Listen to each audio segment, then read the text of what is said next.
Good morning, my brothers and sisters in Christ. It's time for the Morning Mindset. Are you ready?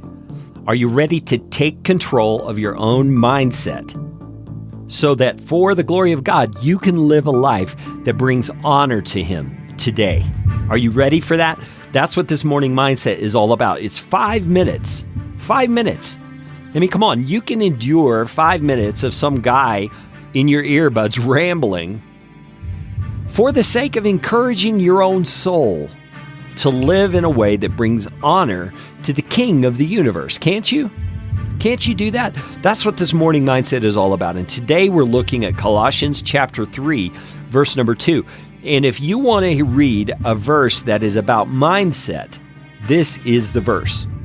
Paul tells us bluntly, flat out, that our mindset is our responsibility. Colossians 3, verse 2 says, "Set your minds on the things that are above, not on things that are on earth. For you have died, and your life is hidden with Christ in God. When Christ, who is your life, appears, then you also will appear with Him in glory." So let's go back to the very first part of that, where Paul says, set your minds. That's your responsibility. That's my responsibility. We are to set our minds. That implies we have the power to do so. God has made us to be the kind of creatures that we can set our minds. I mean, think about how that's different from animals. I mean, we have a dog.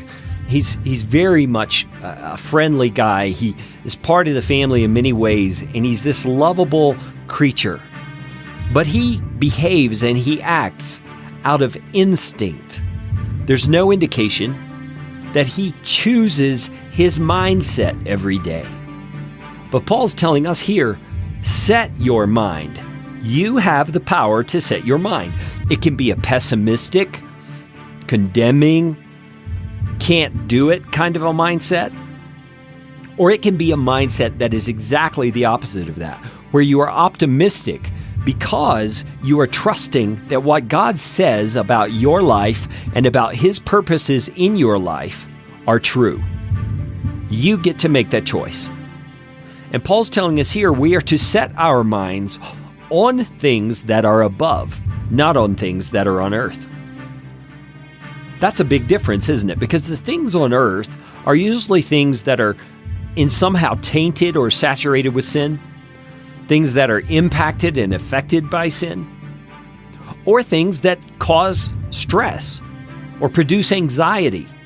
You see, a lot of the times, the reason our anxiety continues is because we continue to focus on the thing that is first provoking the anxiety.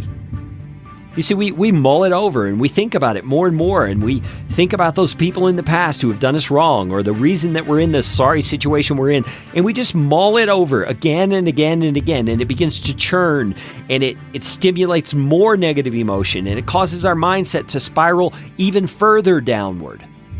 But Paul's telling us it's your responsibility, no matter where you are in your life, to do something different. You are to set your mind on the things that are above, not on things that are on earth. So what is it that's on your mind today? Is it a stressful meeting that's coming up at your place of work? Is it a financial crisis that you're dealing with as a family? Is it a health crisis? Now, in all those things, you have some responsibility, right? You should think wisely about those things and do your very best to handle it well.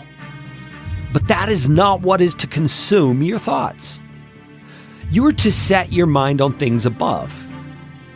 You are to think, in essence, beyond the circumstance. You are to think outside of the circumstance. And remember who your God is who sits in the heavens, who it is who has made you a new creation, and that He is present in your life right now. And He is here not only to help you, but to give you His wisdom, to not only endure the situation, but to bring about a reflection of His glory in it. I want you to think about that today as you look at your day. And I will talk to you on tomorrow's Morning Mindset from livebuildchange.com.